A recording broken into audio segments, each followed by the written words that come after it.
as to that, sorry. Evening, everyone. Welcome to Executive Board meeting, 24th of June. It is a hot evening. So, gentlemen, if you want to remove jackets and ties, then you may do so. But please make yourself comfortable, because it's nice in here, to be honest, but elsewhere it's a bit hot. So apologies for absence. From Executive Board members, we have apologies from Councillor Kearsey and Councillor Birch, and from non-board members, we have apologies from Councillor Hartley, Councillor Sims, Councillor Dyke, Councillor Homer, Councillor Julie Tucker, Councillor Bowden, Councillor Crump, Councillor Knight, Councillor Robinson, Councillor Duffy, Councillor Franks, Councillor Grady and Councillor Raphael. That's a good number. But good to see that they're all given apologies. Thank you, Lawrence. Any declarations of interest? No? Okay. Minutes of the previous meeting, pages 5 to 14, I'm happy to move. Any matters arising at all? No? Okay. Moving on to 4 leaders' announcements. Sorry, this will be fairly lengthy. There's 2 areas I want to cover in the leaders' announcements. One's about major projects that are ongoing that I know many members have asked me questions on and would like an update of where we are. And then secondly, just a few key things that are happening within the council at the moment that I want to ensure that you're all up to date on. So if we start with major projects, I'm sure you're aware that our officers are really working effectively and strongly to deliver some of the major projects with the impending local government changes around the corner. So I'll go through a few of them. Riverside Shopping Centre. Thanks to our landmark deal, we have a once-in-a-generation opportunity to reshape the heart of Evesham and ensure it will continue to thrive into the future and really take advantage of all the assets that we know Evesham has in the centre. We have submitted an application for permission to demolish the Riverside Shopping Centre as part of the first phase of regenerating the site.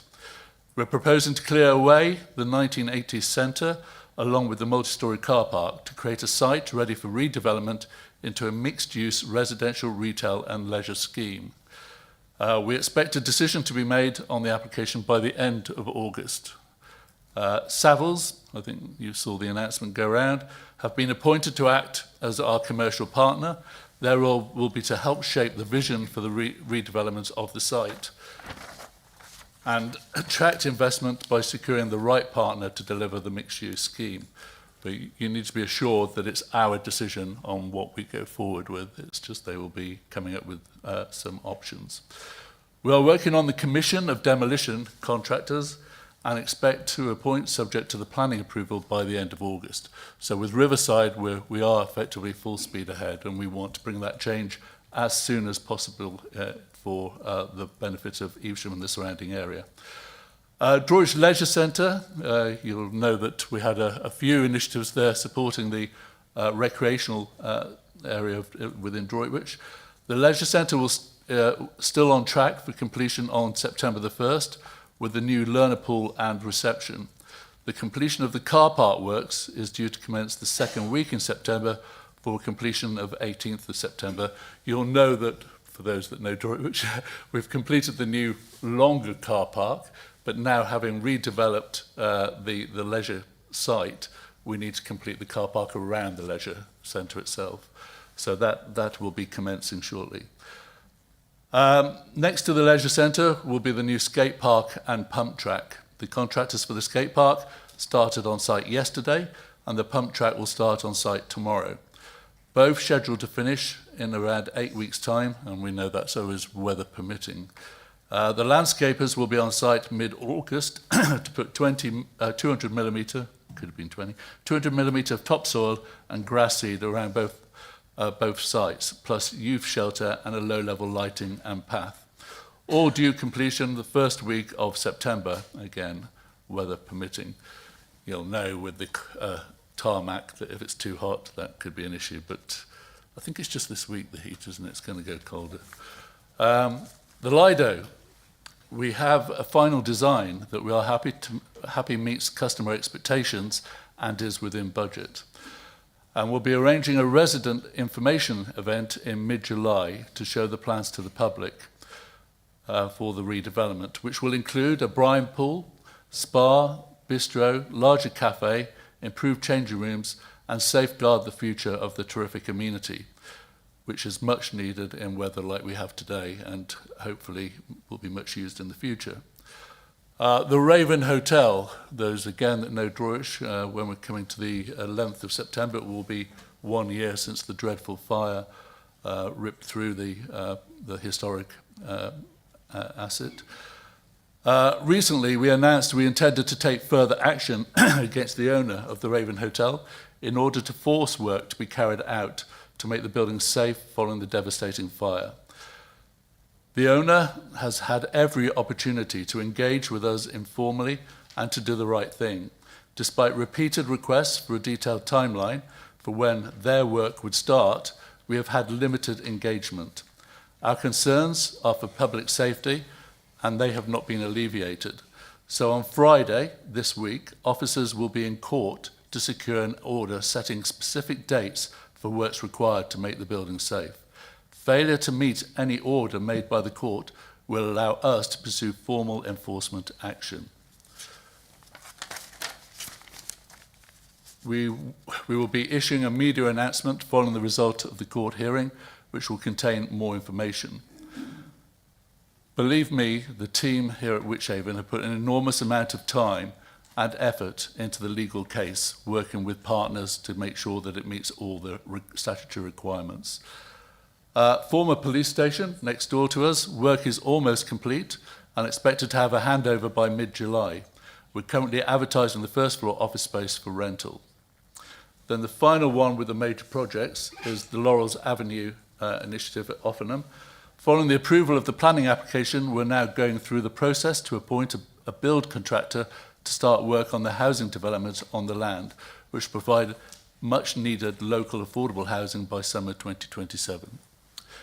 So those are the major projects I've decided to focus on this evening. But moving to some of the other initiatives that I know matter to us, one very clearly is local government reorganisation. And from our perspective, the first meeting of the new LGR advisory panel took place last week. Please have a look at the key messages from the meeting included in Vic's roundup. We're expecting an announcement on the LGR proposal in the week commencing the 13th of July, so it's fairly imminent to know whether it's north, south or one. In the meantime, preparation work continues, including the recruitment of a local government review director, and I've had the invitation today to attend the appointments panel for that position, so that is fairly imminent too. Paul, as our exec member, portfolio holder for LGR, and I have met with all three of our town councils to discuss the process and implications of the LGR for them. This is very much a start of the conversation. We felt that we needed to have that close dialogue and help with our town councils in the way that we progress. I met with leaders of Malvern Hills and Worcester City yesterday, which was a good and enjoyable meeting, and then joined a call with the Government Minister, Alison McGovern, and her team for a Q&A. I would say our team has us well placed. From considering all the work I do with the LGA, considering all the calls that either Paul or myself attend, we seem to be taking it seriously and in a good position. Never take it for granted, but we seem to be covering a few things that they all seem to come up with. There is also a town and parish council event arranged for the 24th of September, where LGR will be a key item. So we were going to have another parish event, but with the imminent decision on LGR, we thought it was better to have it after so that we could focus on that as part of the discussion. So that with the parish councils, town councils, 24th of September, so we can have an open, honest discussion. Secondly, in this part of the leaders' announcements, I'd like to talk about the planning designation. You'll all be aware of that devastating knowledge that we had there from government, an unjust message we had. Well, further to the message, about the planning designation, I can update the Council on the action we have taken. Following the KC advice, we sent a judicial review pre-action protocol letter to government solicitors on Wednesday, the 17th of June. This set out in some detail the basis of the Council's claim and invited the Secretary of State to confirm whether he will agree to suspend the effect of the designation decision. We hope to hear further by 4 p.m. on the 26th of June, at which point we will consider our next steps. So we are not taking that decision by government lightly. We believe it is totally unjust. We went from 10.7 to 5.2. We are making the improvements. They asked for an action plan. We've already carried that action plan out. So we're trying to push back and say they should be considering us differently. And that's where we stand at the moment. And finally, on leaders' announcements, we all saw the news about Jen Taylor. That woke you up. We're all very sad to hear the news that Jen, as our Director of Communities, it can be communications as well, Communities and Housing, will be leaving us in September for pastures new. While September may seem some time away, this is likely to be Jen's last Executive Board meeting, and I would therefore like to thank Jen for all the terrific support she has given to the Board and wish her very well for the future. Thank you, Jen.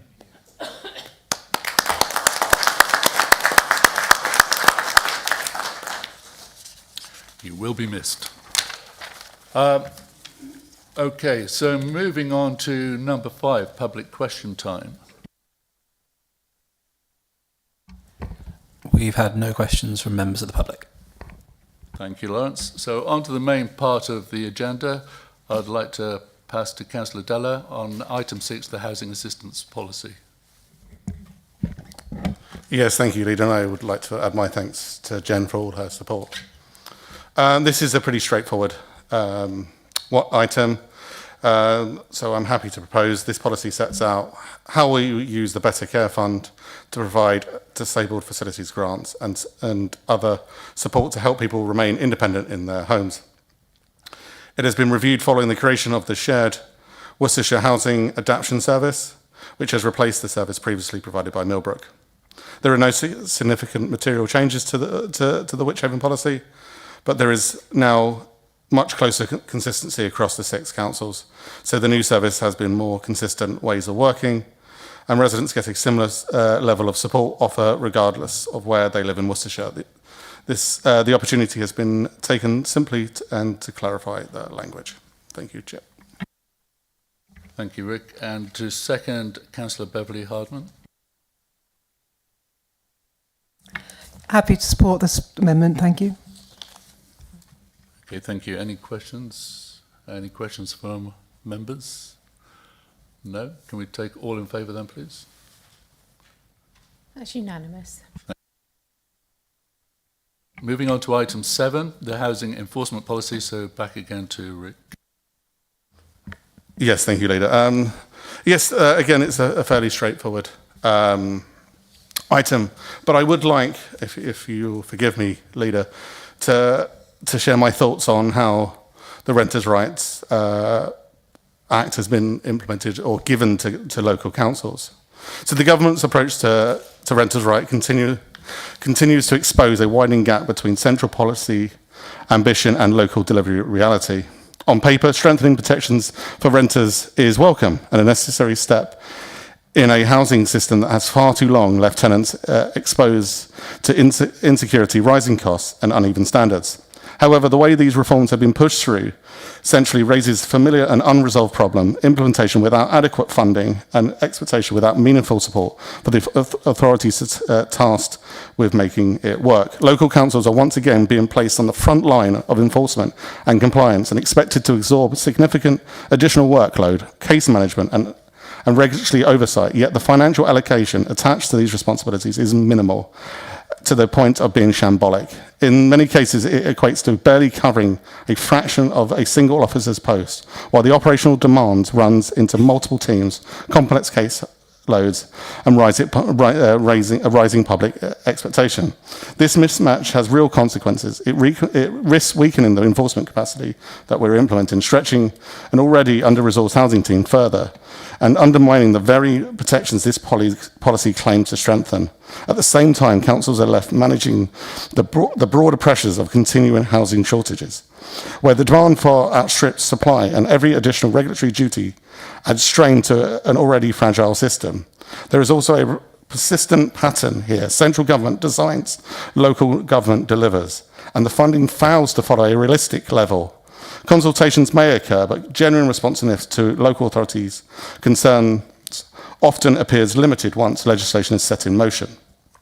However, the policy has been updated to reflect the new responsibilities and powers granted by the Renters' Rights Act. Officers have used national agreed template to produce this local policy to ensure consistency and compliance with the new legislation. The most recent stock conditions survey carried out by the council shows that our private rented housing stock is likely to have higher than average rate of category 1 hazards. We also know that section 1 evictions now banned were one of the main drivers for homelessness applications in Wychavon. It is very important, therefore, we have a policy framework in place to take action on poor quality private rented housing and irresponsible landlords. Councils have been provided with new burdens funding to meet the additional demand. However, this is very modest, as I've already explained, and does not extend to be able to cover additional staff.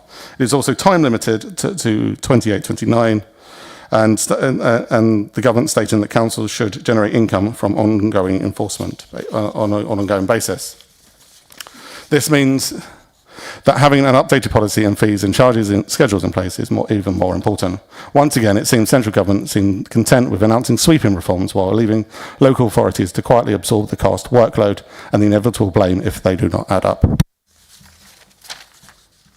Well done, Rick. So I think you're very right there that often decisions are made, and there's many good things in the Act, but it's the speed and the consideration of implementation. And the expectation will be there that we can, but through capacity, there will be instances where we can't, and that's the issue that will arise. Happy to pass to Councillor Middlebrooke to second. Thank you, Leader. I mean, it's a very easy report to second. It's a well-written report, and we know where we are. But of course, it's even easier to second it, having heard the story that Councillor Della has put on what will happen on the ground and the challenges. And I would say that I'm quite sure our staff within Wychavon, as they do across the whole council, will in fact rise to those challenges and the difficulties of resourcing. They will overcome them to make sure that we're supporting tenants within their legal rights. So I second the proposals. Thank you. And it even goes beyond that because the implementation, some landlords are now selling the properties, which has a risk of homelessness of the tenants. So it's just not being implemented in the best ways possible. Any questions from Exec Board at all? Members? Councillor Arnold? Thank you. It sounds like we've all had the same concerns with this. So my question was, given that this policy expands the enforcement expectations, particularly through increased use of formal action, civil penalties and proactive duties under the Renters' Rights Act 2025, what assessment has been made of current officer capacity, and how confident are we that the private sector housing team has sufficient resourcing to deliver this policy effectively without creating backlogs or reducing service quality? And you're exactly right, we're on the same page. That is our concern as well. So there's no easy answers to that. We'll have to plan and try and build in, but I'll pass to Councillor Della. Before I pass over, we have increased capacity in the team already. We have an additional technical officer, an additional property standard officer, and an enforcement officer across the two districts. But I don't know if Jen, you want to add from an operational perspective. Yeah, happy to. So over the last 6 months to a year, as we've learnt more about what will be expected from Renters' Rights Act, we've been engaging, so the team have been engaging with a national programme called Jigsaw, which is set up by MHCLG to support local authorities with this. They have done some modelling on capacity, but that is all guesswork, and I think we're all sort of working on the basis of guesswork. So as Councillor Della says, we have taken action to increase the private sector housing team by 2 FTE, but our proposal is at the moment that we will monitor level of demand, level of activity and requirement for enforcement over the coming 6 months, and then return through the budget process should we require additional capacity to meet that demand. What I would say is that it's really important to note that it's not just about private sector housing team demand, but also other services that are part of this, like our legal team, our finance team as well. So it's not just about the specialist technical knowledge, but all of the work that goes into supporting that too. Thank you, and that's a good point. It's just not just one team, it goes across. But good question, thank you. Any other questions from members at all on this matter? No. Exec Board, are we all happy to approve? That's unanimous. Item 8, supplementary planning documents. We're taking these as effectively all together, well, mostly together. And I'd like to pass to Councillor Rob Adams. Right, thank you, Leader, and my apologies, you've got to put up with me over these two. I am not Councillor Kersey, but I'll do my best. So with that, the adoption of the set, and there's several parts to this, but they've been put together for tonight. That doesn't mean it's any less important. And can I say straight away, this and the next paper that I will be over the Wychavon town, a tremendous amount of work has been put into that, and I congratulate all the officers for what they've done on those 2 items. But wider than that, all officers here at Wychavon do their best to try and help the board. Perhaps people are more educated than I am to put it over as best they can and in an understandable sort of manner. So well done to all those that have put in for what we're going to deal with tonight, and especially Isabel Roberts on this first one for me. Okay, so with this, it is straightforward. It's been a lot of members' briefing, public consultation, and a lot of groundwork has been done, and a lot of questions asked, and I hope they've been dealt with. Ian MacLeod gave me a briefing note for this evening, and there's so much content in that I'd like to read it out. I'll be as quick as I can.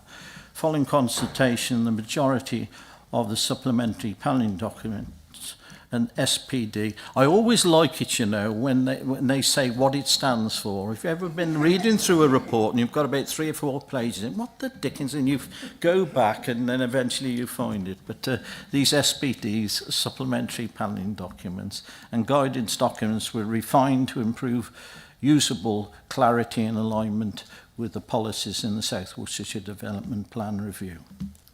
Since the draft version of the Wychavon Town Spatial Framework was prepared for formal consultation, additional design work has been undertaken as part of the preparation for the strategic infrastructure and planning application.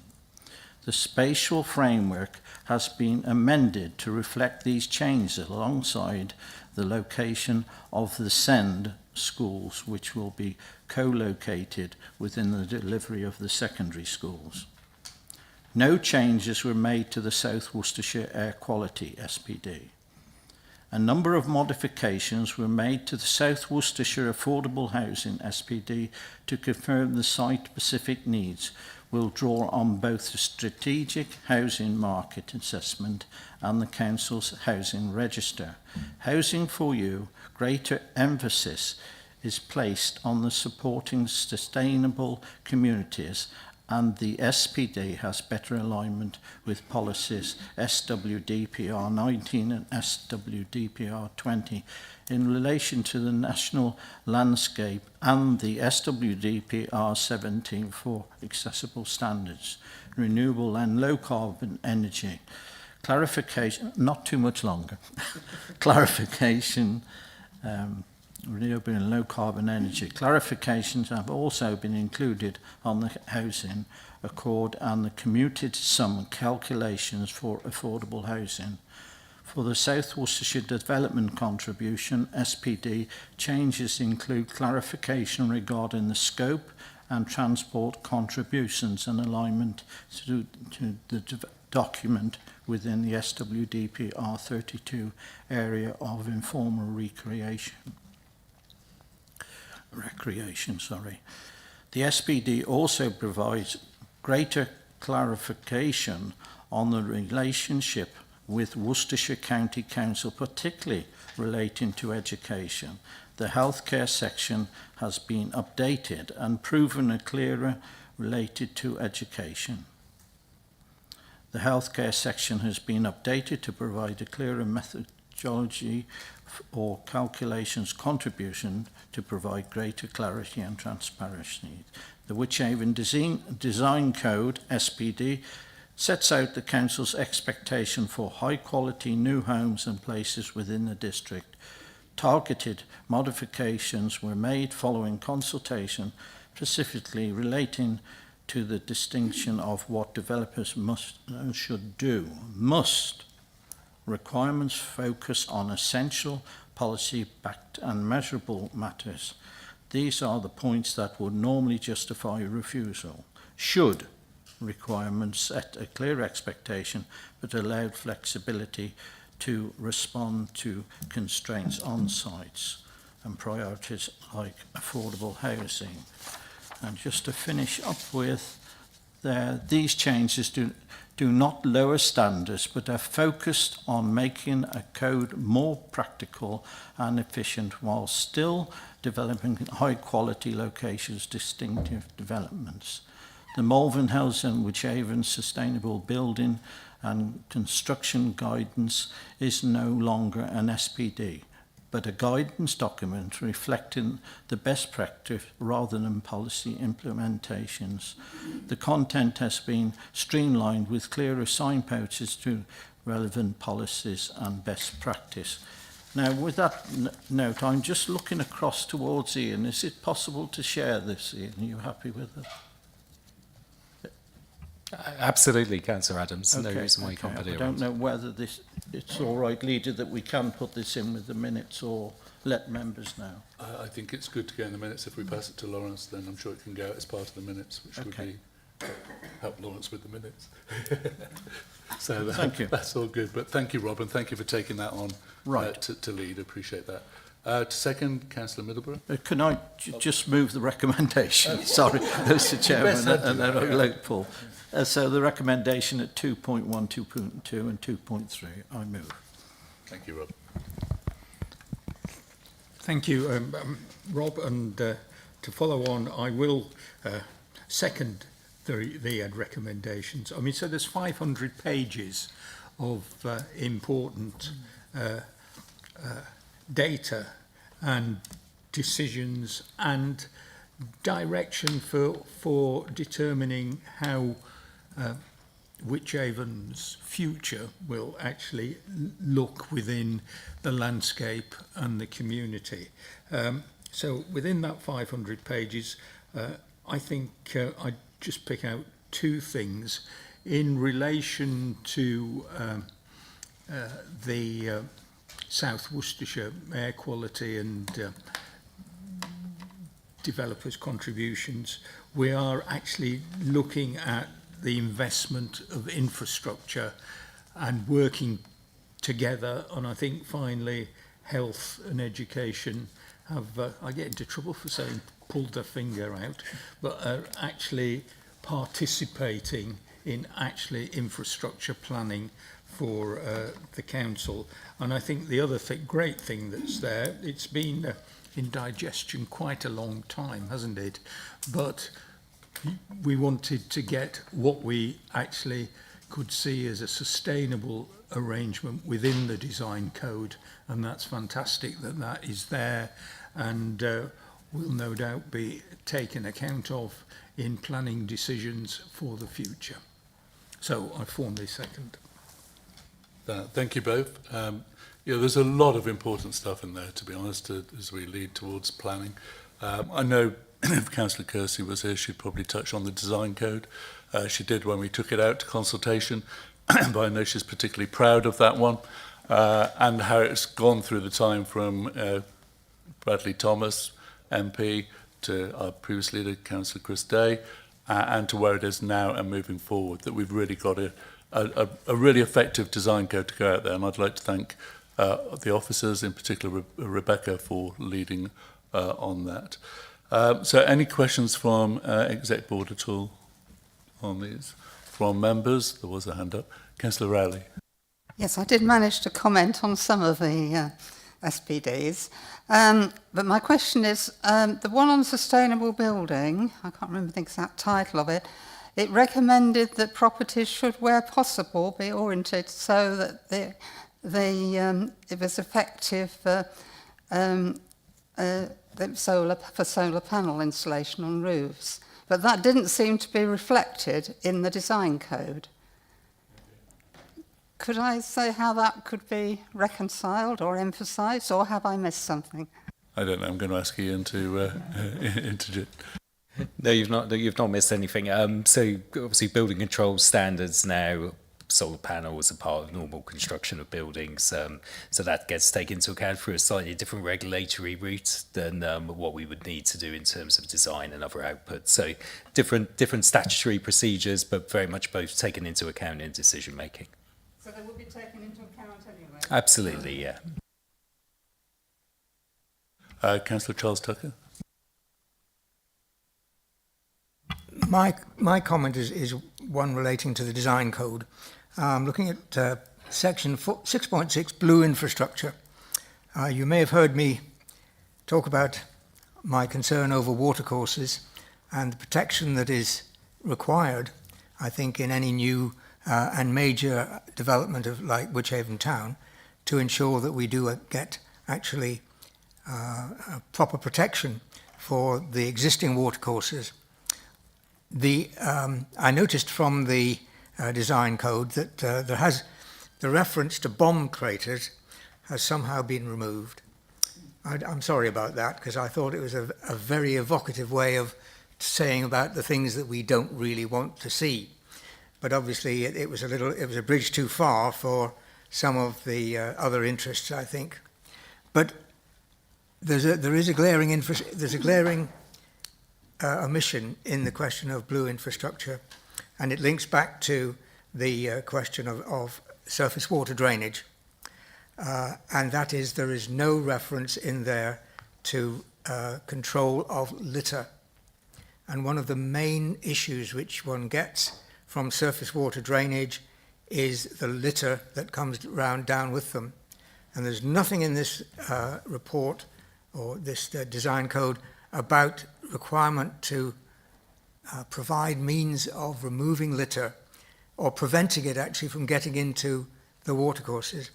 I've had a career looking at urban watercourses, and which have been ruined by the litter which we all, I'm afraid, throw away, not thinking about it. But a lot of that then ends up in our drainage system and comes out into our local streams.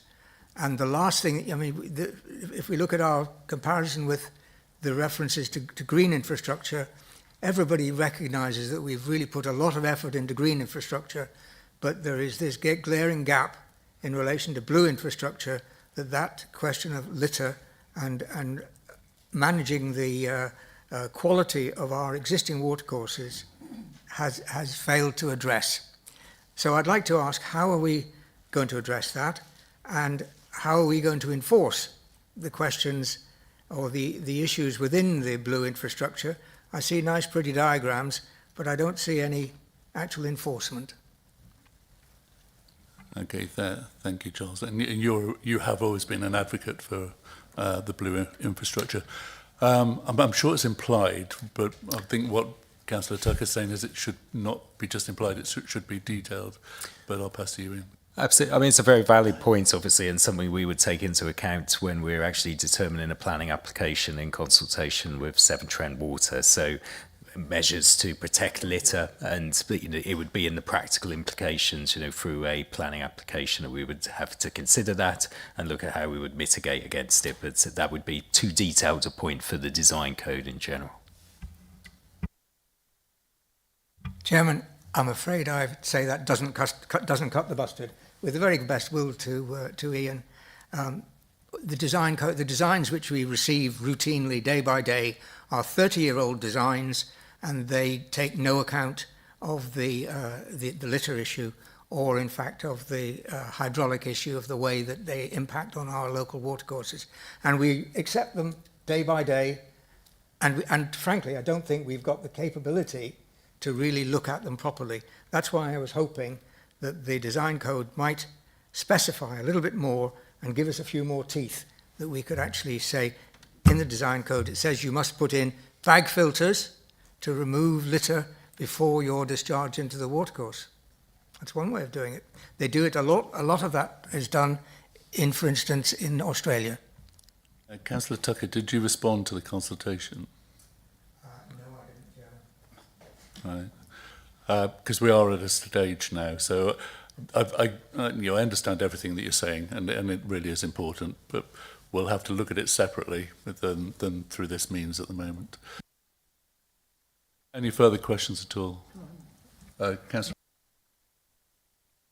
I think Councillor Rowley referred to that Jap, you made some comments earlier on. And you're still on Jap, aren't you? Yes. Yeah, and in thanking officers of the council, I personally would like to thank Margaret, because she's on Jap. I can remember Jap being brought about, I suspect 20 years ago, and you've served every year since on that. So thank you to Margaret. Joint advisory panel. Yeah, sorry. Sorry, Rob. Okay, any other members got a question at all? No, all in favour? Unanimous. Item 9, Wychavon Town Supplementary Planning Document. So, Councillor Adams. Similar remarks on this. So much work has been put into this, and there are sort of new names to me coming forward that have headed up so much work, in Doug Linney and Amanda there. So again, another lot of officers working away on this. It's very close to my heart, obviously, where it is. So without going on too much on this one, I'm going to move the recommendations and see where we go from there, Leader. So I move the recommendations at 2, 2.1 and 2.2. Thank you. Thank you. Councillor Middlebury. Thank you.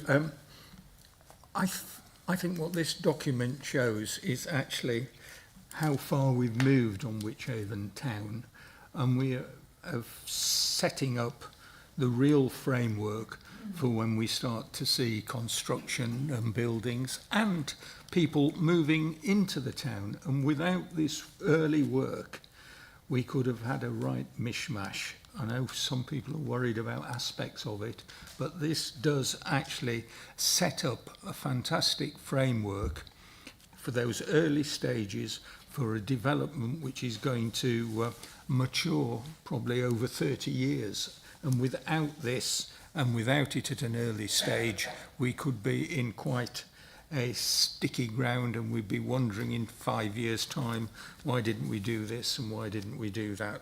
Well, we've got the base of a framework here, so I'll second the recommendations. Very good, thank you. Any questions from the Exec Board? Members? Councillor Arnold. Thank you. So, residents keep asking me a very simple question. If a planning application doesn't match what's in this document, what will the council actually do about it? So, can you spell it out for our residents in really plain English? What happens when an application clearly falls short of the standards and expectations in the SPD? Will officers recommend refusal of applications that don't follow the SPD, or will they simply note the differences and still try to make them work? For local people, the key test is simple. Will this document actually bite when we assess applications? Or is it just advice that can be set aside if a developer pushes hard enough? Okay, Ian. So the SPD is quite clear on what we expect, but the statutory basis is set out within the development plan. So if there is departures from the development plan, the SPD develops the detail around that. What I wouldn't say to you is you have to adhere to every single word in the SPD, because it is an interpretation of how the site could be delivered, and it's actually possible for a developer could come forward with a better way of delivering it. So I wouldn't say it is 100% Bible that must be followed, because some flexibility will be needed. But what I would say to you is if, for example, a developer came forward and there wasn't schools, the right infrastructure wasn't being provided, which is clearly set out in the policy in the development plan, then that would be contrary to the development plan, and we would recommend refusal on that basis. So, the statutory basis is set out in the plan. There's some key requirements which are set out there: schools, open space, etc. A whole raft of policy requirements for development of this size. If there's departures from the development plan, it's highly likely it would be recommended for refusal. There may be circumstances, but that would be the general approach. But the SPD, somebody could come up with a different idea. There might be a better way of doing it. So, we would look at that and take that into account where we made a recommendation to committee. But it is certainly a clear way of delivering this site, and we expect, most of the principles we've set out in there to be followed. Councillor Adams? Yeah, I just want to, and what stuck out with me trying to read through some of this, where it says purpose and summary on the front sheet, Jody, there, at 1.2 it says, once adopted, the SPD is a material consideration. Although it does not set policy, it will provide detailed guidance on the proposals for Wychavon Town. So it's not coming at polity, it's to help alongside. Okay. Exec Board, all in favour? That's unanimous. Item 11, dog control fouling, PSPO. Oh, sorry. Look at that, I crossed 10 off because we did Wychavon, but it's another matter for Wychavon Town. Sorry about that. Wychavon Town funding proposals to Councillor Stokes. Thank you, Leader. Yes. Firstly, I must point out that we do know that Councillor Kersey's name is spelt wrong on this report, and I'm sure she would be watching this saying, Emma, make sure it's correct. So that's that job sorted. What did confuse me is this a capital funding request to be made to go to the capital programme, but we're not allocating any capital, it's capital from other people. So it's just a vagary of local government. We have to go through the process of recommendation to the executive board for the executive board to place it on the capital programme. So with that in mind, now I've got that clear in my head, when I refer you to recommendations 2.1 on page 841, I now say that the executive board recommend to council that they accept the funding proposed up to 1.25 million is included in the capital programme to provide a financial allocation for the projects, and 2.2 stands as read. So if I can make those proposals. Thank you. Thank you, Emma. Councillor Middleborough. Thank you, Chairman. It's an easy one to actually second. I seem to be second on everything tonight. But again, it's the framework, isn't it? It's starting to put together the way that this town is going to come into fruition. And as we see, it's great to see that Homes England are involved with the process. It's great to see that education are involved with the process. We know that health are sort of getting involved in the process, but let's get them a little bit more involved, and I'm sure that will happen. So I second the recommendations. Thank you. And I'd just add that my name often gets spelt incorrectly, and I don't care. Any questions from Exec Board? Members? Councillor Boatwright-Green. My name's always spelt correctly. I never see any mistakes. Just wanted to highlight the education digital pilot. It's something that, if anyone, of course, has sat and watched every single education scrutiny meeting over the last 4 years, it's probably been raised by myself at least a dozen times. In part because it does feel a little bit like someone walks into a room and they've kind of just put their finger in the air and it's trying to project where the kids are going to be and where they land, etc., etc., and it is incredibly difficult. I'm not suggesting they've done their jobs badly. I just genuinely, how do you work out who's having their children and when? We said something else then. So this is one of those where I would say that it's a really interesting pilot, but can we also make sure that whatever happens with it, that we do also kind of make it clear to residents that we are doing something like this, because we do have a lot of concerns from parents at the moment, especially because of the way in which sufficiency has been handled over the last 12 months in particular.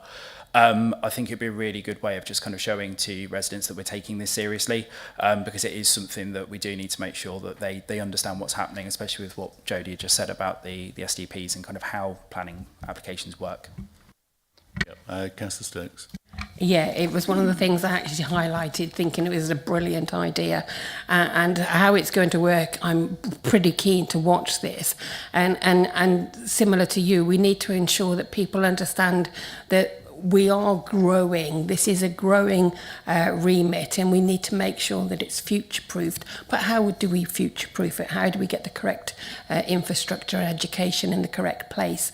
It is difficult to forecast because since our 1960s, we've all changed the time and age of giving birth, essentially. So things like this are particularly useful, and I was pleased to see it on there. So absolutely keep on top of it. Thank you. Thank you. And it's right we do that, because this is so important. Actually, as one of our major projects, taking a lot of officer time up, but we know how important it is delivering Wychavon town. It's helping with our plan across Wychavon and making sure we preserve our towns and our village communities by really pushing Wychavon town forward. Exec Board, all in favour? That's unanimous. Thank you. Now, number 11, dog control fouling PSPO, and I declare I'm a dog owner. Councillor Adams. Thank you, Mr. Chairman. Now I'm back onto my own portfolio. I know where my place is on dog control and fouling. There we are. An important there. I jest, but it is. We are behind a little bit. I see other authorities are doing this. So all we're asking for tonight is support to go out with the questionnaire. So I move the recommendation at 2.1 and 2.2. Thank you. And as a change from Councillor Middleborough, we'll go to Councillor Beverley Hardman. Yes, all of us except for Councillor Della are actually dog owners behind here. So I'm very pleased for this, because I think, you know, if you are a responsible dog owner, you do carry bags, you make sure they pick up their fowl, you have them on leads. So I'm happy to support this. The only thing I want to change, though, is the consultation is only 6 weeks, and a lot of us now have parish meetings every other month. I'd like to recommend it goes to 10 weeks, and actually probably that for any other consultations forward for Wychavon happens, because a lot of parish councils are now every 2 months, if that's possible. Thank you. I'm just looking at Ian actually in the corner. Can we go for 10 weeks? We'll just need to check what the statutory requirement is, but we'll respond outside of the meeting if that's okay. Just come back, sorry, just say that they do find it difficult if they can't do it at their meetings. Yeah, okay. Well, we understand that. Any questions from Exec Board? Members? Councillor Arnold, then Councillor Boatwright. Thank you. Just a quick question, in case I've missed it. Where will these new powers, where will they be able to be enforced? Is it, so for example, on private new build estates, are these powers enforceable there, or is it just public open spaces, council-owned parks? I think part of the consultation is declaring where we believe these sites should be. Yeah. So it's not determining yet. That's part of the consultation. Yeah. Councillor Boatwright-Green. Really, and I'm saying this as someone with 3 dogs, so you can imagine what it's like when they all decide to go. I would just say a massive thank you to Ian on this one, because I have been pestering him for an awful long time about this one. We do have some quite difficult issues with this area, and also with people saying, well, my dog's friendly, and yet I've got 2 dogs that have been bitten by these friendly dogs, and it is incredibly frustrating for a lot of dog owners. So I am really glad we're moving forward with this, and I really do appreciate the amount of bugging I have done in Ian's inbox, and so thank you very much. Well done. And I don't know. I don't know, but I will do it again.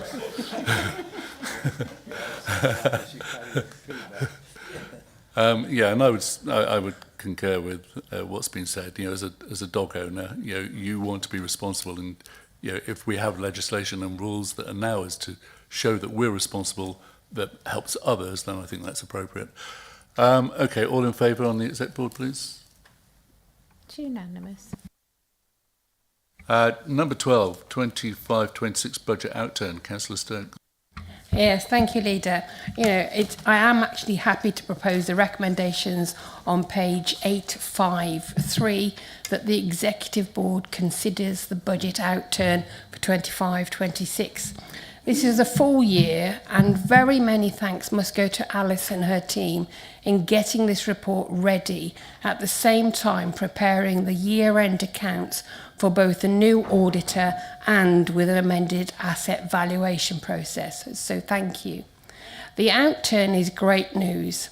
Whilst I'm always concerned about any budget variances, I discuss this with officers who assure me that this is additional income and has come in since November 2025, when the budget was realigned mid-year. I must stress that this is not a reduction in services. This is predominantly additional income and unnecessary contractor spend. What this has allowed is that 6.1 million to be added to the earmarked reserves and 638,000 added to general reserves. I make the recommendations on page 853. Thank you. Thank you. I'm happy to second. And as table 316 shows, the main variances, the key messages to our officers is we want this money spent. Projects have been identified, and part of our pride in Wychavon is delivering and making a difference, and that's what we will endeavour to do. Any questions from Exec Board? Members? Councillor Tucker? Thank you. It may all have been already explained, and if so, I'm sorry I've missed it. But I'm always interested in underspends, and I note that there's 248,000 combined underspend on grants to voluntary and community bodies and on community programmes. I think we all know how much a small contribution can make to the progress in a particular village or particular community. So my first question was, can we make sure that we obviously do see how this money is used in the next term? And I'm not clear what is happening with this year's grants. I gained the impression that the 5 million was going to be instead of the normal grant process this year. Could somebody, I'm certainly, somebody told me that, but I'm not saying that they're right, because you're shaking your head at me. But can somebody make it clear to me, number one, what is the ordinary grant process and when does it start? Number two, when does the 5 million grant process start? Because they still haven't got the technical details agreed and approved, and the year's halfway through nearly. That's really what I'm trying to understand. And that's fair enough. We will be coming to some of that later, but I'll pass to Councillor Stokes. Yeah, on part 2 of your question, Councillor Tucker, it is coming through on a later, and it is the £5 million spend is separate from the grant structure, but I'll ask Jane to update you on the grant structure. Thank you. Thank you. So any of the underspends from 25, 26 will be rolled forward. So that will be funded in 26, 27. So they will get the grants. We wouldn't be looking to not utilise that grant funding. The grant funding programme for 26, 27 is as it is. Those funds will be paid out to the various bodies that have applied for grants. The 5 million, as Councillor Stokes has just mentioned, is over and above that. I don't know whether you're talking about the community legacy grants. I didn't know whether that's what you meant, because the community legacy grant scheme doesn't exist anymore. There's the 400,000 that members agreed back in the budget, which is part of the grant programme that Cherry and David have been looking at, which I know Jen's nodding ahead. But other than that, the grant schemes will continue as they have previously. It isn't part of the 5 million. I've lost the plot, I think. I think you're talking about community grants. Sorry? I think you're referring to community grants. Well, every year there's been a grant programme, hasn't there? People can bid into it. And you're saying that is still continuing? No.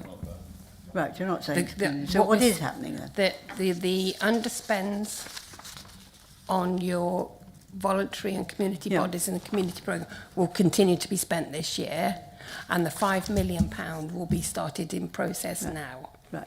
So what I think I've understood you to tell me is that the money that was not spent last year is the sole money for this year's ordinary grant round. And then in addition, you've got the sustainability community stuff coming through on the 5 million. And the £400,000 of sustainability grants. Yeah. Yeah. But I also think, Councillor Tucker, there'll be good news in the 5 million budget that we've got and what's coming forward there. So maybe you want to come back and ask some questions after that. Yes, well, I'm sure the 5 million is going to be excellent. I'm a bit surprised we still haven't got the details so that people can start applying for it. Okay. We'll come back. Any further questions? The Exec Board, all in favour? That's unanimous. Item 13, Honeybourne Station Viability Study. Councillor Paul Middleborough. Thank you, Chairman. I'm going to move at the recommendation in paragraph 2.1. One of the great things that's happened probably over the last 20 years has been the success of rail transport throughout the country. People are using railways a lot more than they did. And but ironically, part of the problem is people drive to stations and have to park cars. And if you don't have adequate car parking arrangements in place and car parks in the right places, what do you get? You get displacement of cars into adjacent streets, onto estates, and that causes a lot of issues. This council, back in 2020, started a process in Honeybourne which reflected that, with the aim to get a car park in place. And the council bought some land to the north of Honeybourne Station, but we've sort of run into a blockage with Network Rail, one about funding and the type of arrangement that could be put in place to actually get people from the car onto the platform. And I think there was an expectation that a level crossing could be put in, but rail safety, and we know rail safety, in spite of that terrible accident last week, has been good on our railway systems, and so it takes a first priority. And as you'll see from paragraph 3.6, I think it is, there's something known that in relation to moving forward on railway developments, pace, project acceleration in a controlled environment, which I think is about safety, is absolutely essential. And so what we're actually saying tonight is we know that Network Rail aren't in a position to put in a footbridge, which was what we expected in reasonable time, but isn't it our duty in terms of the authority moving forward to actually do a feasibility study, which we can then hand over to the new authority when it comes into being, for them then to take it forward and sort out the parking arrangements at Honeybourne. So I move recommendation 2. Thank you, Paul. I'm happy to second recommendation 2.1. As Paul said, we made a promise to the Honeybourne community to try and help find a parking solution. And whilst we are unlikely to get to a final output with different ownership and different partners, what we want to try and do is get to a shovel-ready solution where we have helped to get to a possible outcome for the community, and that's what this will help us do in the process. So, any questions from Exec Board members? Okay. Thank you. It was just to say we welcome that the feasibility study is going ahead. The residents of Honeybourne, some days it's frustrating the number of cars parked, and other days it is downright dangerous. So as soon as we can get this moving forward, the better. Thank you. Thank you, Hannah. Any other questions at all? All in favour? That's unanimous. Item 14, Evesham and Pershore Leisure Centres, sustainability upgrades. Pass to Councillor Stokes. Thank you, Leader. Yeah, the board are extremely pleased to bring this report forward. It clearly indicates the need to ensure the life of our Evesham and Pershore leisure centres after Wychavon has gone. This will be one of our longer lasting areas of Wychavon business that we can still control and plan for, that will continue to bring benefits to our residents and to the leisure providers. On Evesham, we can safely provide its future by way of decarbonising and financial sustainability by recommending option 2, which is the maximum carbon reduction and still providing a financial benefit for the operator in the future. On Pershore, the dynamics are completely different. The leisure centre has benefited from hydroelectric system, and this has ensured its lower carbon emissions and operating costs for many years. This facility was not available for Droitwich or for Evesham. However, to ensure sustainability for the leisure centres, the overall running costs for Pershore were significantly increased relative to the reduction in carbon. The board considered that option 7 for Pershore will result in a further small reduction in carbon, but will not cost the leisure provider more to run in the future. So it's financial sustainability. This recommendation for option 7 on Pershore is made with the view of Unitary, which is just around the corner, and they're not willing or assuming their inability to improve and spend money on the swimming pools, considering the reduction in the local area anyway. So with all things considered, we did look through the Intelligently Green plan, we did look through all the plans, and we believe that the recommendation for Evesham to be option 2 and Pershore to be option 7 is the best intelligent way forward. So I make the recommendations on page 870, 2.1. Thank you. Thank you. Councillor Beverley-Hardman. Yeah, lots of these changes are due to trying to make sure that these centres carry on after LGR. We want to make sure we have leisure centres.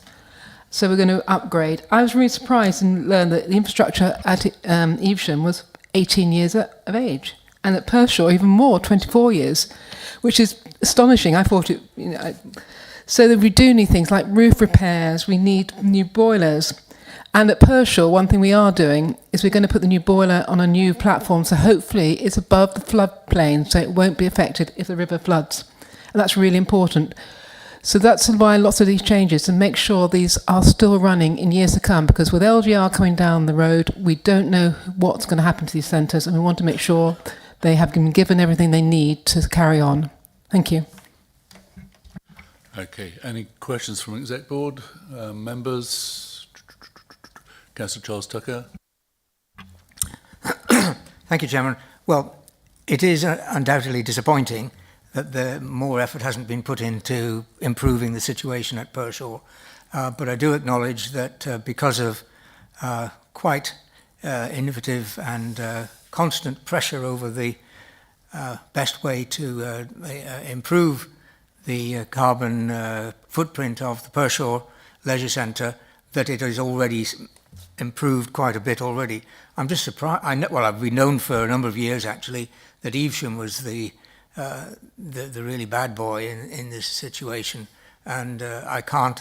When considering how do we, as Wychavon, reduce our carbon emissions, I can't for a moment say that it's more important to spend it at Pershaw than it is to spend it at Evesham, because Evesham really needs it.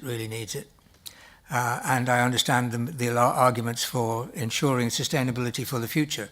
But what I would like to know is, if we go through this route as shown, where there is an improvement in the efficiency of gas boilers, but with new boilers, that we are going to be able to revisit that in the future in the new Unitary Council to ensure that we can continue the improvements in carbon, reducing carbon footprint at Pershaw through other routes into the future. And I'm sure that every year we go through, new technology enables us to do more than we were able to do the year before. I mean, we put in a ball blanket at Pershaw, as we know, which has improved the efficiency. But I think more heat recovery from Pershaw is a feasibility. I don't think we have got very much of that at the moment. And I'd just like to know that Pershaw hasn't been forgotten. It's nice to see this small improvement, and good to see the large improvement at Evesham, but I'd just like to see Pershaw being put on the list for future improvements as soon as possible. Thank you. Pershaw's definitely not been forgotten, and this will help the sustainability. Moving the boilers so they're out of the floodplain, and will be a big significant increase. These changes have come about from going to REBA 3 level, so we've gone further in, and these areas have been identified as critical to the sustainability. But I'll pass to Councillor Stokes. Charles, I'm actually pleased that you recognise the fact that there has been carbon emissions reductions at Pershaw through the innovative use, and we've had your, as you say, the pool covers as well, and the hydroelectric schemes. Pershaw is never off the list, it really isn't. We know Droitwich is undergoing the particular upgrade as it stands, so that seems to be self-managing. Now I take an opportunity to, as you say, take on the naughty boy, which is Evesham. Let's maximise the benefits we can with Evesham, but I don't think I can speak for the next unitary. All I will know is it's a consistent issue that we do need to continue to strive to be carbon neutral, which is within our promise. Whether that aligns with any of the unitary issues, I don't know, but our promise is to align by 2030, and that's what we'll make best efforts to go in towards. Thank you. Councillor Elizabeth Tucker. Thank you. Obviously, the priority has to be Evesham, because Evesham is making the most emissions. But on the other hand, we are limiting ourselves by the original budget which was approved, which is £4 million, wasn't it? And I completely agree with the importance of trying to ensure the continuity in the future for the leisure centres, because we all know how difficult it is for them. And I would have liked to have explored what monies would be necessary in order to provide the same level of improvement for Pershaw as for Evesham. One of the things I note, and everybody will say I'm being mean and anti-Christmas, is we're putting quite a bit of money, I think, into free swimming for under 16s and over 60s. I would have thought that money would be better spent for the leisure centres in improving their carbon emissions and their future running costs rather than the swimming. I'm all for swimming lessons, by the way. I would just say that we spoke with the managing director of Wychavon Leisure and said what support did they need to be sustainable for our communities in the future, considering local government review, and they were comfortable with the plans that we've come up with. That's the approach. But I'll pass to Jane Pickering. If I could just clarify a point, Councillor, we're actually putting a further 3.2 million on top of the 4 million. So the original budget was 4 million and the new budget will be 7.2 million to spend in total, rather than, so it's not being constrained within the original 4 million, it is 7. And if I may, Leader, to add on, if you go on to H73, option 2, which is you call the all singing or dancing benefit, which will actually cost the Leisure Centre an additional £20,000 running costs per annum. Ironic, isn't it? But it is priced up at 4,127,000, whereas we're suggesting option 7 for Pershore, which is costed out at 2.5 million. So Pershore is still receiving 2.5 million, and yes, the overall is an additional 3.2 added to the already agreed 4 million. So we are investing in Pershore. Okay, all in agreement? That's unanimous. Thank you. Moving on to item 15, Avon Meadows Boardwalk. Councillor Beverley Hardman. I wonder where this is, Charles. Pershore. It's brilliant. It's lovely, and I hope you all go to it because it's just down around the corner. It's the boardwalk at Avon Meadows, and it's a nature and community wetlands. And it's jointly owned by Wychavon District Council and Pershore Town Council. The site's managed by Wychavon, and also like to say the volunteers, and thank volunteers, always should thank volunteers for all the work they do on this work there. We want to, it's been closed for a while, and they need to replace the boardwalk. So there is a cost in for 225,000, and it's to widen the walkway, to make it safer parking places, so mobility scooters can use it. And I hope you all think it's a really good idea. And if you haven't been down there, please go down there and have a walk around. It's a lovely and relaxing area to go to. Thank you. Thank you. And I would recommend it too. I've been down there and it is fantastic. So to second, Councillor Paul Middlebrook. Thank you, Leader. It is fantastic. I mean, say once again, Conservative Wychavon are investing in Pershore, as we have done over many years. And this is a fabulous facility, not only for the residents of Pershore and those wonderful people who are volunteers in the Avon Meadows, but I tell you what, having passed that item earlier about dogs, isn't it going to be good? Dogs can be safely taken down onto the boardwalk there, because it's going to be, as Beverley has said, in a much better state than it's been deteriorated in. So Wychavon are sustaining the future of a facility for the residents of Pershore. Thank you. Any questions from Exec Board? No. Come back a second. Just to say, it needs to be done urgently because of time of year. So that's the other thing about it. We need to do it literally in the next 6 weeks. Brilliant. Thank you. Members? Councillor Burwright Green. Firstly, can I just say a massive thank you to the officers for keeping us updated on this one, because this is something that you know it's important to the town, but when it actually is gone, you really know how important it is to the town. And this has been obviously something we've been really keen to make sure that it does happen, and as quickly as possible. I'd just like to really highlight the removal of the kissing gates and actually making mobility scooter friendly. This is an area where we've tried to make this as accessible as possible over the years, which is absolutely fantastic. But with people with disabilities, with mobility issues, it's really fantastic. They're going to be able to get down there, and it's really exciting. We're going to be able to do it during the dry spell that we have, and I completely agree, trying to get this done as quickly as possible, and hopefully we'll have a lovely extended summer so people can then make use of it. Terrific. Councillor Arnold.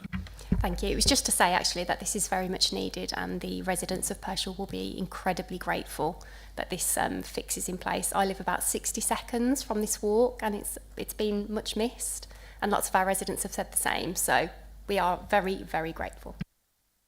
Good news, thank you. Any other members at all? No, all in favour? That's unanimous. Brilliant, thank you. Moving on to something I'm very excited about. We've promised that the 5 million budget that we set aside for initiatives, and we now are very pleased to welcome the first tranche, and I'll pass to Councillor Emma Stokes, who with officers has put a lot of time into this to outline what we're doing. Thank you. Yeah, this is absolutely brilliant. We're now coming forward with the first tranche of our £5 million spend, and this is all set out to improve the well-being and reducing barriers to leisure, reducing barriers to learning and transport, supporting families, people and giving young people and giving children the best start in their life. So we're particularly pleased to make these recommendations to you. We're investing £5 million over the next 2 years through this We Are Wychavon support fund. I must admit we have never been able to come up with anything a bit more interesting than that name, but it does what it says on the tin. It is a support fund. It's not a legacy fund. It's supporting our residents because we have got the ability, the financial ability, the officers' desire and the members' desire to help our residents wherever and whenever we possibly can. So we're going to offer a scheme coming up over the next few months, including free swimming for the under 16s and over 6s, free to learn to swim for all sessions for all ages, reduced fares on Worcestershire On Demand bus, 1 hour's free car parking, targeted support to help tackle youth unemployment, support businesses to create apprenticeships, funding for families facing financial hardship who do not qualify for the existing support, and enhanced speech and learning support for children, and also, as referred to earlier, ward budgets, which people from the County Council and older or long-standing councillors of Wychavon will know what a ward budget is. We actually are given money to spend within that location on anything that ward would benefit from a community or however you see fit to spend it. So we're looking forward to coming forward with that quite quickly. And we do have one date, and it will be just as the school holidays start. Technically, the 1st of August, we're able to start issuing the free swims. So luckily, we're able to get it in for the summer, and the more people, unfortunately, in this day and age that are able to swim, the better, because we must encourage people to swim at the leisure centre and not in the open water because of the tragic incidents that are happening there. So I'm really pleased to make the recommendations on page 999. I'm not quite sure if that page is relevant, but the Executive Board considers and approves the proposed allocations, and 2.2 as read, that delegated authority be given to the Deputy Chief Executive and myself and the leader. Thank you. Thank you, Councillor Stokes. So I'm very happy to second this on 2.1 and 2.2. The launch dates or the implementation dates of this will be different to each initiative, and that will be communicated at the appropriate times. But it's the overall ideas of what's coming forward that we want to get across tonight. So I'd like to thank Councillor Stokes, the Executive Board members and our terrific officers in getting the first tranche of the initiatives to this stage. We're proud of all the initiatives with supporting our residents, but as the economy portfolio holder, I need to give a little more information about those. So support for apprenticeships, grants of £1,500 will be made available for small medium enterprises to help with the cost of taking on apprentices, with the goal of assisting in the creation of more apprenticeship opportunities in the district. We are targeting development of a programme of foundation apprenticeships in construction trades to micro and family-based construction firms in the district, enabling them to employ younger family and friends, starting them on a path towards a construction offer. We are planning, alongside the Wychavon Town project, to develop the local businesses to support the pipeline of skills and employment needed for the development. So we're working with the Warwickshire College Group to actually offer construction apprenticeships and move forward with the idea there. Bursaries of up to £500 to support apprentices with the cost of accessing their roles. So, for example, travel costs, uniform, equipment purchase. Secondly, free 1 hour parking, as Councillor Stoke outlined, provides 1 hour of free parking in car parks across the district. The scheme is designed to allow the first hour free to drive local footfall. It supports high street businesses against out-of-town retail parks and helps residents quickly run errands. It removes the anxiety of paying for short visits. A first hour free policy typically triggers several key changes within a town. The boosting for small businesses and high street footfall encourages casual visits. It removes the financial penalty of popping in for a quick coffee, a trip to the post office, or to pick up a few groceries. It levels the playing field. Independent high street shops and town centre services can better compete with free parking retail parks out of town. It keeps money local by making the town centre a more convenient, friction-free option. Local spending generally increases the businesses available there. It improves the visitor experience. Less parking anxiety. Drivers can run quick errands without stressing over carrying change or rushing back to their cars. It creates a simple, inviting atmosphere, helps foster a safer, more welcoming and vibrant town centre experience. And finally, it supports central residential areas. So instead of people parking in residential areas, they will not need to worry about parking free in a car park. So the third area, tackling youth unemployment. This will be delivered via a mobile community-based offer, operating across venues in wards around Evesham, Droitwich and Pershore. The provision would move between locations, offering targeted support for young people who are aged 16 to 18 primarily and currently are NEET. This approach would test and establish a model that reflects local needs.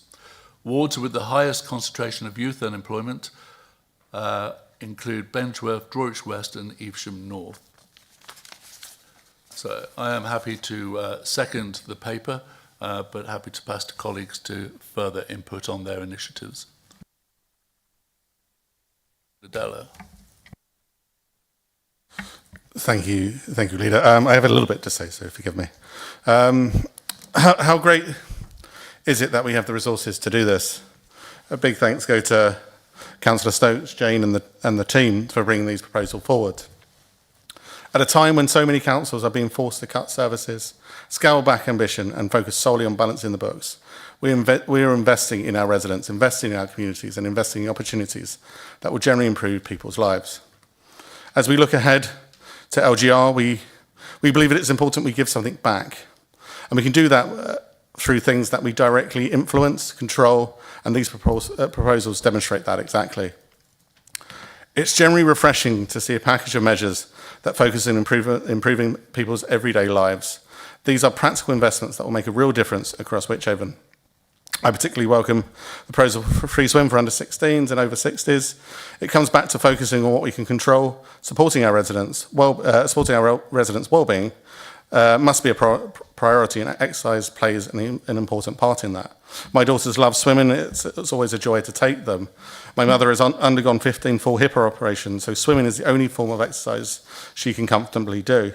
This proposal will make a real difference to her and many others in similar circumstances. It is investment not in just leisure, but in health, well-being, independence and quality of life. As a rural member, I'm delighted that we are continuing to drive forward in support, no pun intended, with the on-demand services. For many rural residents, transport is not a convenience, it's a lifeline. It connects people to jobs, healthcare, education, shops, family and friends. These services help tackle isolation and ensure that rural communities are not left behind. I'd also like to highlight the Members' Grant Scheme, which enables us to support small and meaningful projects within our wards. Often it's these small investments that have the biggest impact, helping local groups, volunteers and community organisations deliver the things that make our town, villages, such special places to live.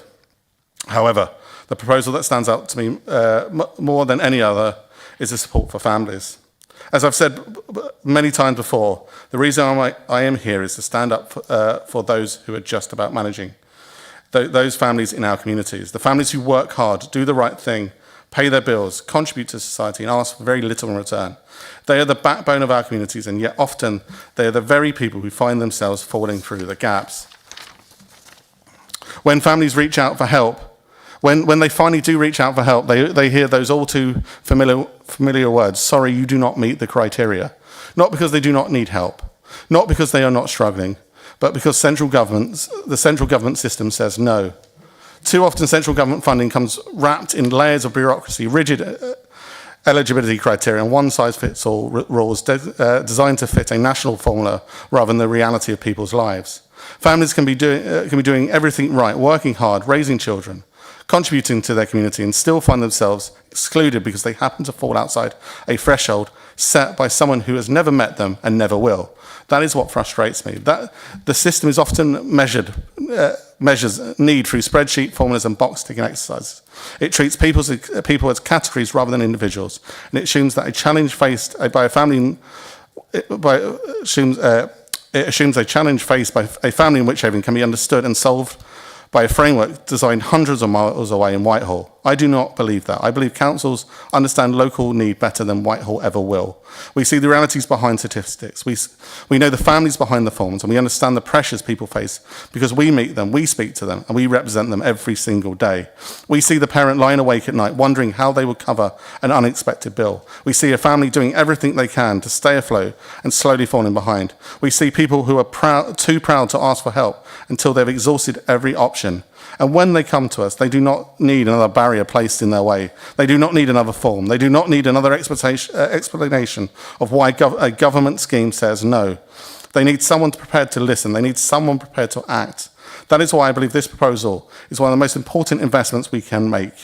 By creating our own local family support fund, similar in principle to the Crisis and Resilience Funds, we are giving ourselves the ability to step in when existing schemes cannot.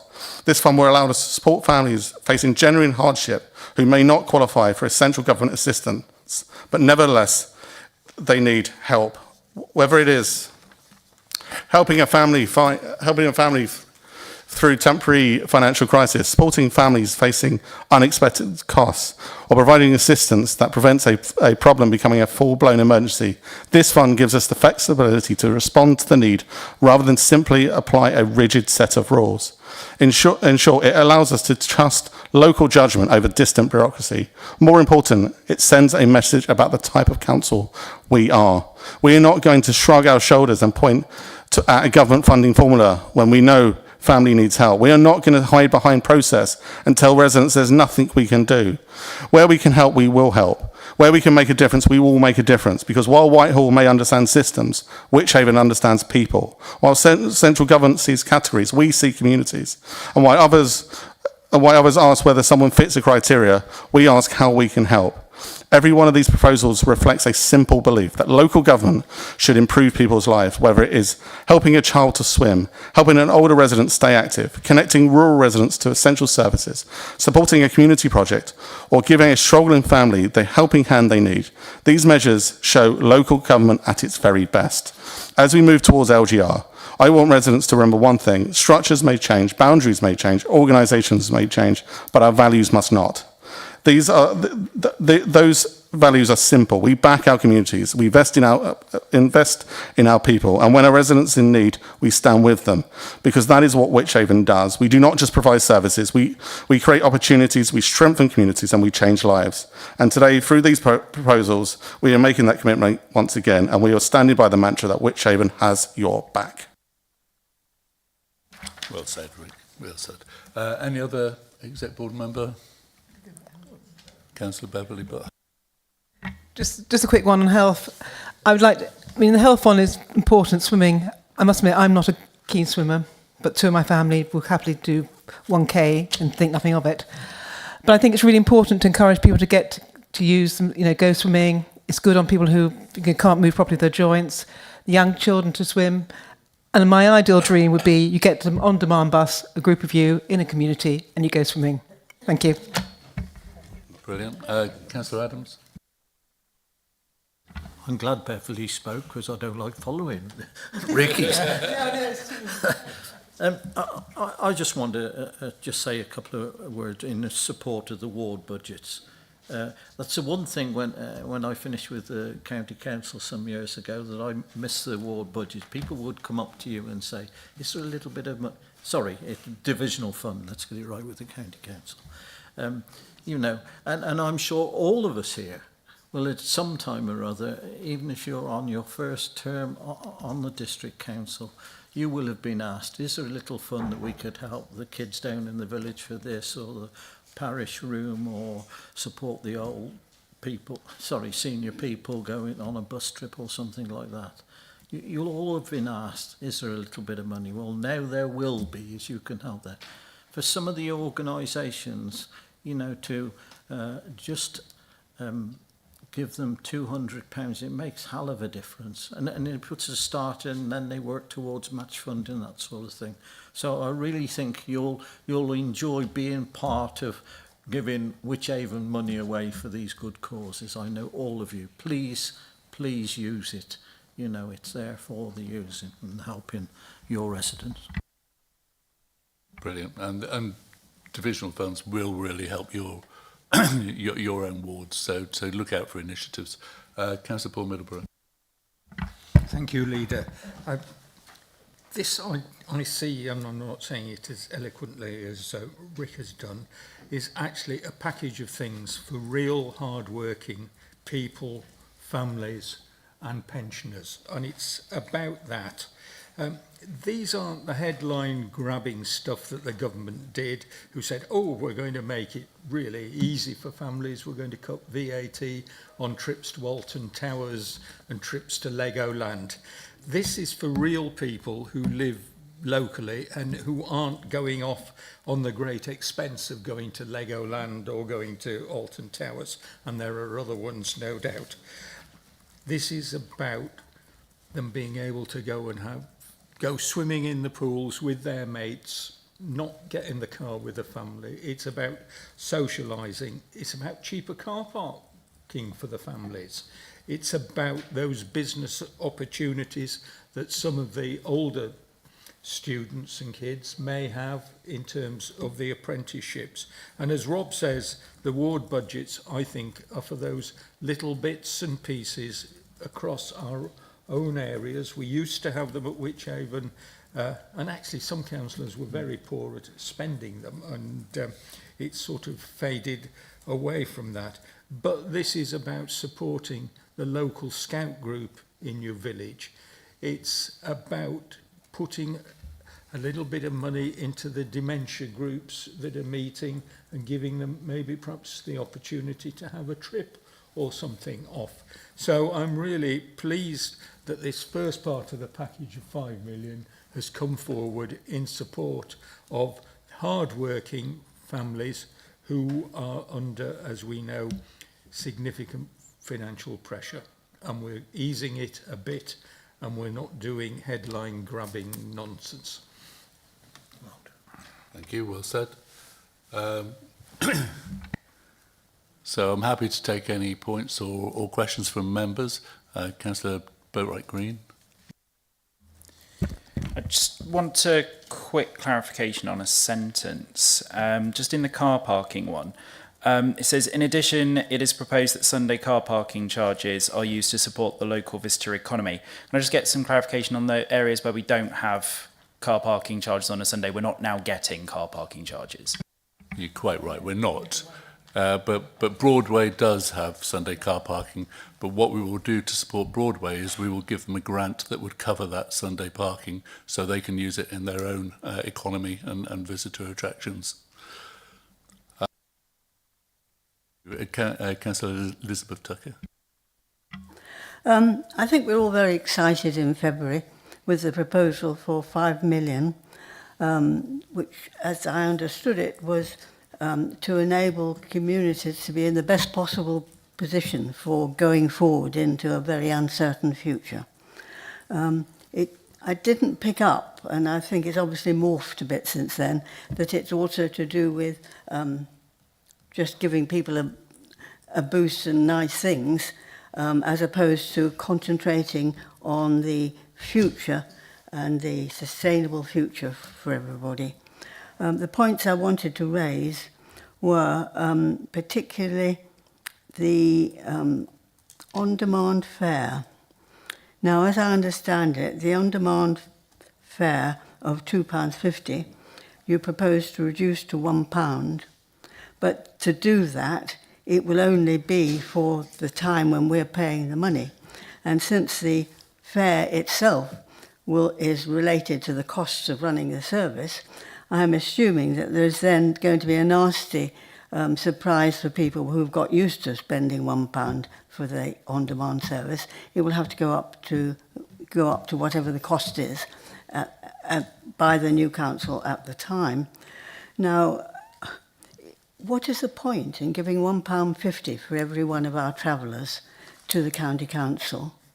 I can't believe that that is the best way of spending money for sustaining our services, communities, small organisations to face the future. The other point, I think, has partly been raised already by Dan about the Sunday charges, which is obviously a misunderstanding. But again, I do ask about the 1 hour parking. I haven't seen a lot of evidence that says that rural areas will benefit much from this, because by the time you got to the town, you're going to spend more than an hour doing whatever you're going to do. So it's primarily the residents of the town who are going to benefit from this. I'm not clear that this is actually going to boost the high street, which is the point of it, isn't it? Boost the high street trade. And I just wonder, are we using this money to create the future for the residents, which will no longer have you in charge of looking after them, rather than just giving things away? Okay, thank you. I think we were very clear when we set the budget that that's what the 5 million would be used for. It's got to be in a considered way. We don't want to take too much time up of our employees, because they've got a lot of work with LGR and delivering on some major projects, some of those that I outlined at the start of the evening. So we need to look at ways that we're supporting our residents across Wychavon, perhaps trying to nudge behaviour as well in a positive way. Councillor Della outlined many of the ideas about mental health and about isolation, getting into the bus to support getting out instead of staying at home. Car parking, my studies and my research does say it does support high streets. It is that kind of vibrant 1 hour that gets them into the town, and therefore they may stay, but then that's what we want them to do, but it gets them into the town instead of going elsewhere, and that's one of the key areas of drive there. So I don't share totally where you're coming from there. We still have plenty of initiatives that are going on to support other activities of sustainability and our drive to make sure that Wychavon residents benefit for the future. But this targeted budget programme is about giving something back and about driving behaviour in a different way. Councillor Stokes. Yes, thank you, Leader, and thank you, Councillor Tucker. Inevitably, it is about ensuring that the people are able to choose how they spend their money. So if they have £1.50 credit on their buzz, they might be able to spend additional funds in the town. So it is a case of people's choice, which is exactly what we need to do to ensure people have the opportunity to choose how they spend their money. And by providing concessions on the on the Wychavon on demand bus and the car parking charges, and with the free swimming, will actually do exactly what Councillor Hardman has said. What she envisages is a group of people from the villages putting together, getting on a bus at a concession fare, driving to the leisure centre and enjoy a free swim. That is within our gift, and Councillor Della referred to this several times. We must ensure that we can benefit our residents on the things that we have control of. So this is not a legacy fund. This is ensuring benefits within the communities in the next 2 years. Thank you. Okay, Councillor Charles Tucker. Thank you, Chairman. I'm intrigued by the sums. And I noticed that it doesn't actually say in any of these sections actually what the breakdown of those is. And I'd like to know what the 1.3 million on supporting well-being and the 1.4 million on supporting business, how that actually breaks down. I'd like to know too what will happen when is that phase one? When does that stop and the next phase starts? Because there's then another 1.1 million pounds, according to these figures, still to be allocated. But more intrigued I am by the supporting families and young people, enhancing children's speech provision. I think this is tremendous, I really do, because so many children these days are being brought up with a very, very, very poor vocabulary, and anything that we can do to help their vocabulary at the very early age ensures that they actually have a better performance throughout their whole school career. So I really very much support this, but I wonder how it actually is going to be delivered, that particular bit about enhancing children's speech provision. Okay, thank you. I would say that what we've done here is outlined what we are looking to do. The details of when they start and the full costing will come, but we didn't want to communicate anything that we would not be delivering. This is an outline of what we will be delivering, and more detail will be unfolded as we progress on that. It is a brilliant package of initiatives. Well, I've been totally honest since we did the budget and all the way through that I'm happy to listen to ideas from anybody, and very few ideas have actually come forward. So these ideas have been developed in large, some from members, but in large from the executive board and our officers. So, but I think they are a tremendous initial tranche one. Councillor Stokes. Yeah, thank you. As you will see, these phases and the allocation are estimated costs. Now, I've put in the word estimated costs, so we're not necessarily bound by them. So if they slightly change, we're not restricting anything. We're allowing flexibility of the distribution of this revenue. But obviously, behind each one of the schemes, there is a costed element, and it's how much is it taken up? Is the demand for this scheme exceeding what we were expecting to put in? So does it need increasing? Is this something that the residents really, really want to take hold of? Is the free swimming going like hotcakes and they want to continue to do that? So we need the ability and the flexibility to add to this particular fund in whichever way comes forward or is identified. But from a reporting perspective, in our budget speech in February this year, we actually laid out that we would bring this values to you. So inevitably, we needed to put a cost against these phases, or against the supporting business, supporting wellness, etc., to evidence that it's 3.9 million of the 5 million that we're looking to distribute in this particular phase. This phase will run concurrent with phase 2, which is currently being worked on. And as Richard has said, if there's any ideas for spends across the district that we're in control of, please let us know. Thank you. Okay, Councillor Arnold. Thank you. A couple of questions, if I could. I'm glad that you said that the budget was estimated, because I do have a request, if this is possible. The free swimming for under 16s.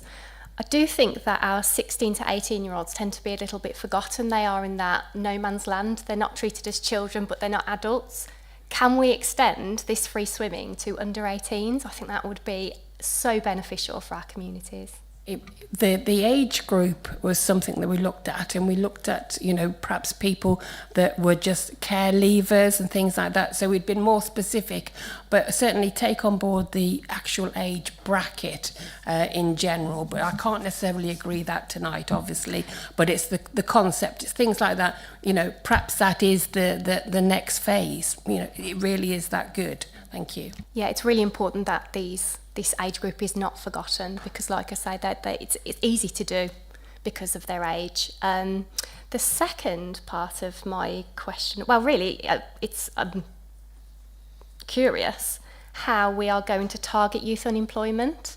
And I think you answered somebody else's question. Details will follow, I assume, on how that will actually be implemented. Yeah, with youth unemployment, as I say, we know the areas that are at highest risk in terms of Droitwich West, Benchworth and Evesham North.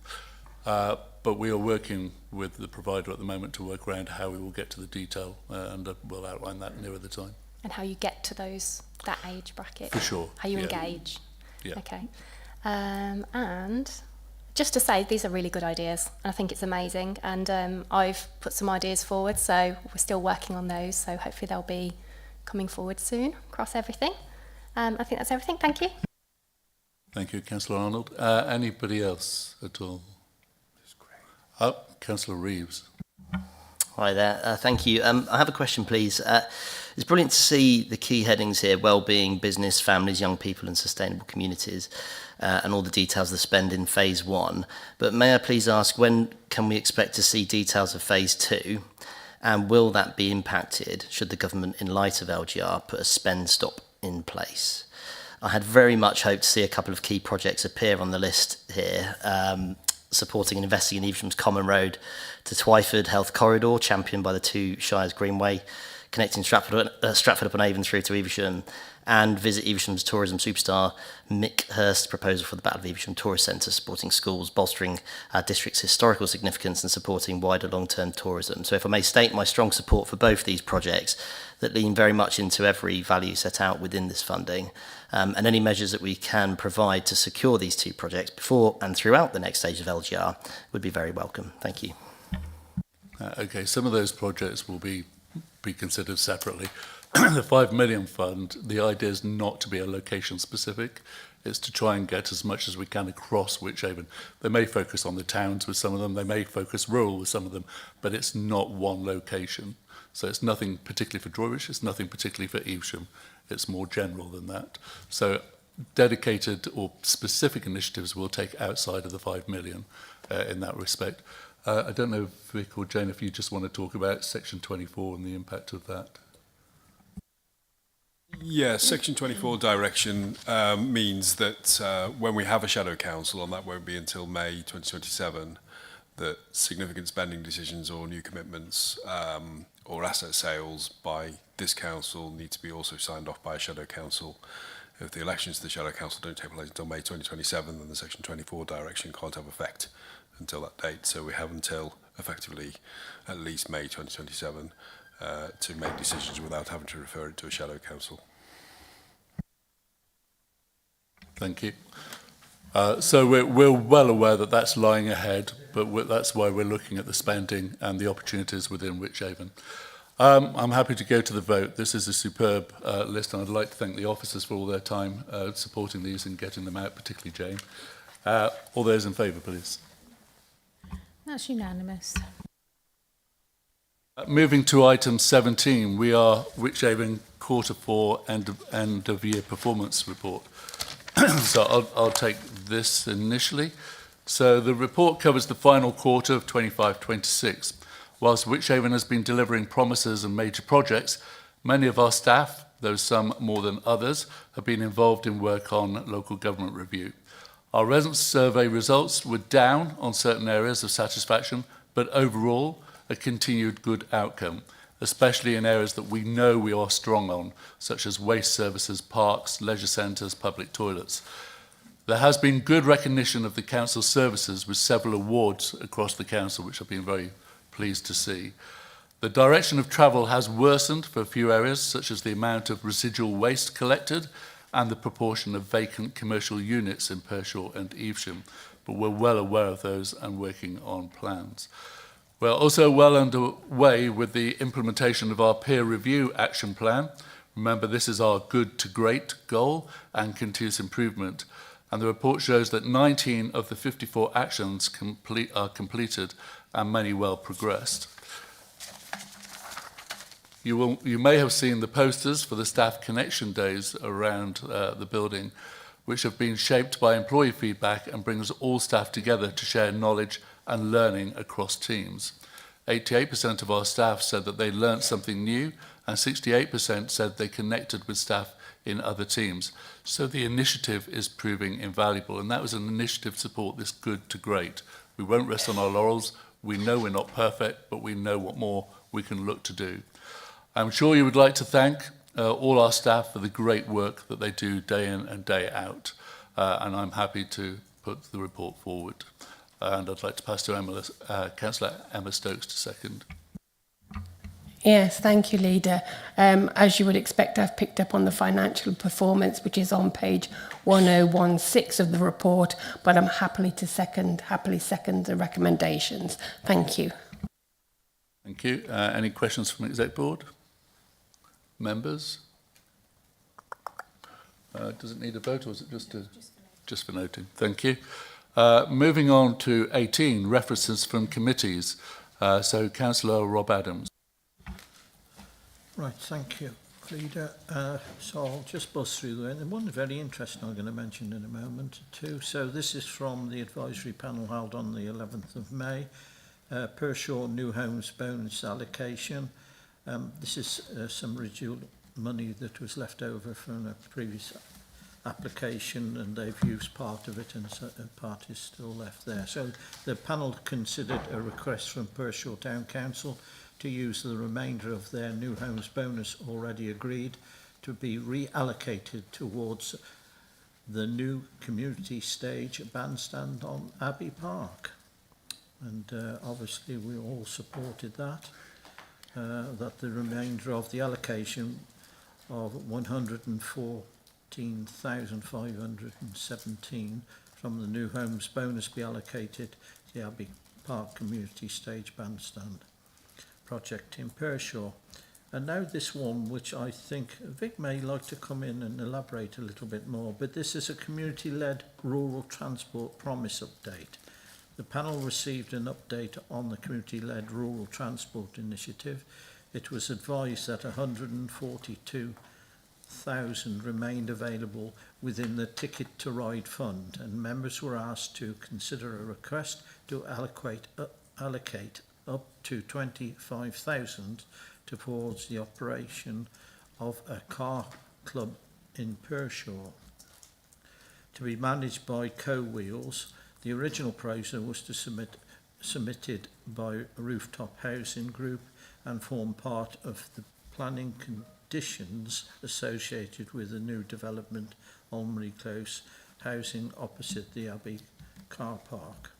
So in the recommendation from that was that 25,000, 15,000 towards the car cost and 10,000 towards promotion and marketing be allocated to support the operation of a car club in Pershore, delivered by Co-Wheels Cars Club in partnership with Rooftop Housing, comprising of 15,000 towards a vehicle cost and 10,000 towards a promotion and marketing. I think that's a very interesting one, and we'll see how that goes. I don't know if Vic would like to add to that at all. I don't think so, Rob. I think you said it all there. Thank you. I'm happy to second. There is a car club in Malvern, isn't there? So I think it's probably learning best practice from there as well. Yeah. Any questions from Exec Board? Members?